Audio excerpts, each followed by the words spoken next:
Bersama saya, Kushni Prabhakaran, wartawan TVPSS STPR yang akan memberikan maklumat-maklumat terkini tentang bahan digital di dunia pendidikan. Dasar pendidikan digital mengandungi 4 objektif yang disokong dengan 6 teras, 18 strategi dan 41 inisiatif telah dilancarkan oleh Menteri Pendidikan YB Fatimah Siddiq pada 28 November 2023. COVID-19 telah mengubahkan pendidikan dunia fizikal kepada digital. Dasar pendidikan digital pula mengubah pendidikan negara Malaysia. Boleh dikatakan kebanyakan sekolah di Malaysia telah mula menggunakan papan putih pintar dan televisyen pintar. Mari kita sama-sama mendengar pandangan guru ICT STPR berkaitan dengan bilik darjah. Maafkan mengganggu cikgu. Ya, Kushni. Nampak murid-murid belajar. Hai Kushni, sila masuk ke dalam. Kushni nak join sekali? Boleh cikgu. Sebelum itu, saya teringin nak tahu pandangan cikgu terhadap pendidikan digital. Boleh, pendidikan digital bukan saja memudahkan PDP si cikgu, malah ia juga mengurangkan masalah ketinggalan pelajaran. Macam mana cikgu? Ya, mari sini cikgu akan tunjukkan macam mana.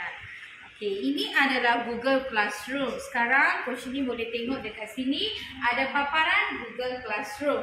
So selain daripada murid-murid akses maklumat ataupun kerja rumah cikgu dekat sekolah, tetapi ia juga memudahkan murid-murid boleh akses di rumah untuk membuat kerja rumah, menyiapkan kerja rumah dengan Google Classroom. Dekat sini cikgu dah createkan satu kelas untuk mereka. Mereka boleh akses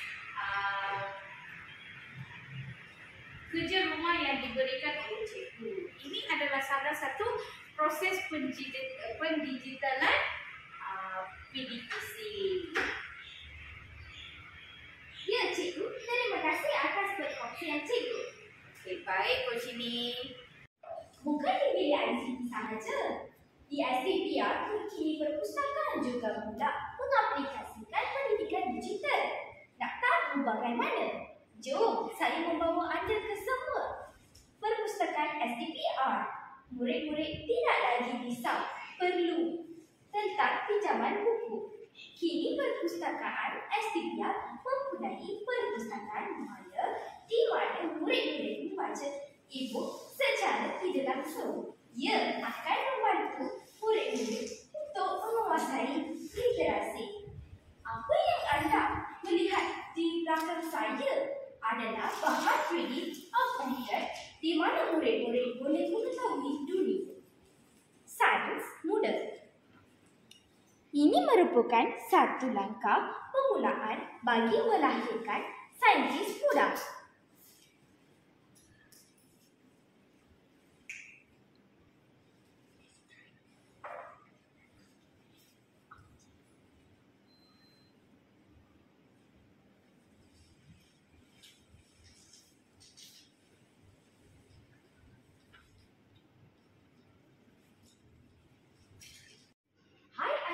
Ini kan perpustakaan. Kenapa adik memegang iPad? Kak, kan kita ada perpustakaan maya. Tengok sini, tekan baca masukkan data dalam air. Senang, cepat, pantas.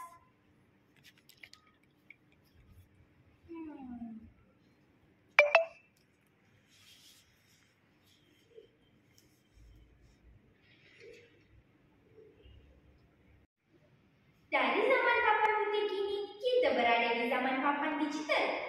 Sudah pasti selepas ini, digital dan AI akan menjadi elemen penting di dalam pendidikan negara kita.